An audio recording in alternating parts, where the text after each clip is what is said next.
Sunan Muria mempunyai nama asli Raden Umar Said. Beliau merupakan anak kandung dari Sunan Kalijaga dan Dewi Saroh.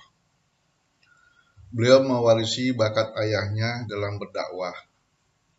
Cara yang dilakukan agar masyarakat memeluk agama Islam pun dengan cara yang halus.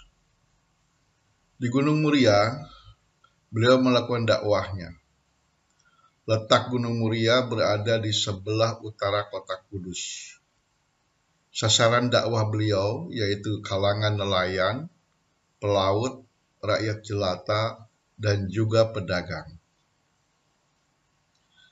Sunan Muria atau Raden Umar Said merupakan satu-satunya wali yang tetap mempertahankan gamelan dan wayang sebagai media dakwahnya. Beliau juga pencipta tembang Kinanti dan Sinom. Sunan Muria dan juga istrinya diketahui memiliki kekuatan fisik yang luar biasa. Bagaimana tidak, mereka harus naik turun bukit setiap harinya, yang jaraknya sekitar 750 meter, untuk menyebarkan agama Islam kepada para pelaut, nelayan, pedagang, dan juga rakyat jelata. Bukti nyata kesaktian luar biasa yang dimiliki oleh Raden Umar Said terdapat pada perjalanan cintanya dengan Dewi Roroyono. Dewi Roroyono merupakan anak dari Sunan Ngerang. Sunan Ngerang merupakan orang yang disegani dengan ilmunya yang tinggi. Karena kesaktiannya itu, Sunan Muria dan Sunan Kudus sampai berguru padanya.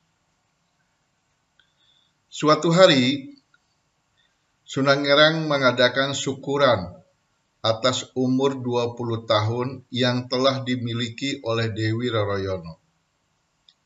Semua murid dari Sunan Ngerang diundang, seperti Sunan Kudus, Sunan Muria, Adipati Patakwarak, Kapa, dan juga adiknya Gentiri.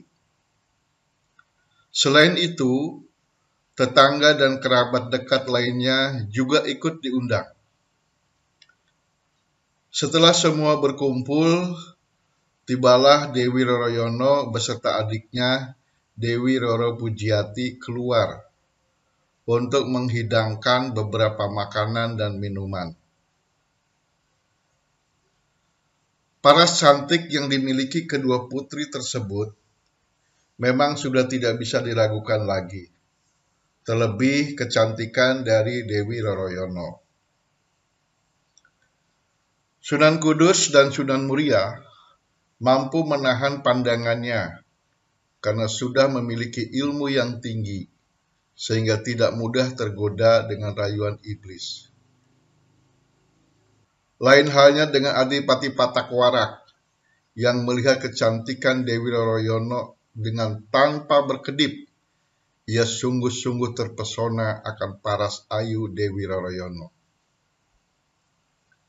Karena tidak tahan, Adipati langsung menggoda dan memegangi bagian tubuh yang tidak pantas untuk disentuh. Dewi Roroyono pun marah dan menyiramnya dengan minuman. Kejadian tersebut menjadikan Adipati Patakwarak kesal, dan setelah larut malam, Adipati menculik Dewi Roroyono dan dibawanya ke Keling. Ya, ia memang nginap di rumah Sunan Ngarang bersama Sunan Muria, karena rumahnya memang jauh. Tentu kesempatan ini merupakan kesempatan emas bagi Adipati. Sunan Ngerang pun mengucapkan ikrar, siapa saja yang berhasil membawa putrinya pulang akan dijadikan saudara jika ia seorang perempuan, dan akan dijadikan jodohnya jika ia seorang laki-laki. Karena Adipati ini dianggap sakti, maka tidak ada yang berani menandinginya. Sampai Sunan Muria bertekad untuk membawa pulang Dewi Roroyono. Di dalam perjalanan menuju Keling, beliau bertemu dengan adik seperguruannya, yaitu Gentiri dan Kapa. Kakak adik tersebut kompak, ingin membantu membebaskan Dewi Roroyono dan menyuruh Sunan Muria untuk mengajar murid-muridnya, karena itu lebih penting. Mereka berjanji akan mengawinkan Dewi Roroyono dengan Sunan Muria. Dewi Roroyono pun berhasil dibebaskan. Namun, kabar ini belum terdengar di telinga Sunan Muria. Saat Sunan Muria pergi ke kediaman Sunan Ngerang, beliau bertemu dengan Adipati. Mereka terlibat perkelahian yang dimenangkan oleh Sunan Muria. Sesampainya di kediaman Sunan Ngerang, beliau disambut dengan gembira dan akhirnya mereka pun menikah. Setelah menikah, Kapa dan Gentiri menyesal. Mengapa mereka dengan mudah menawarkan bantuan kepada Sunan Muria untuk membebaskan Dewi Roroyono, dan sekarang beliau telah menikahinya dengan tanpa perjuangan. Sifat licik dari kakak beradik itu pun muncul. Mereka juga terpesona akan kecantikan yang dimiliki Dewi Roroyono. Mereka berencana untuk menculik Dewi Roroyono dan menikahinya secara bergantian. Awalnya, Gentiri yang memulai cara licik tersebut.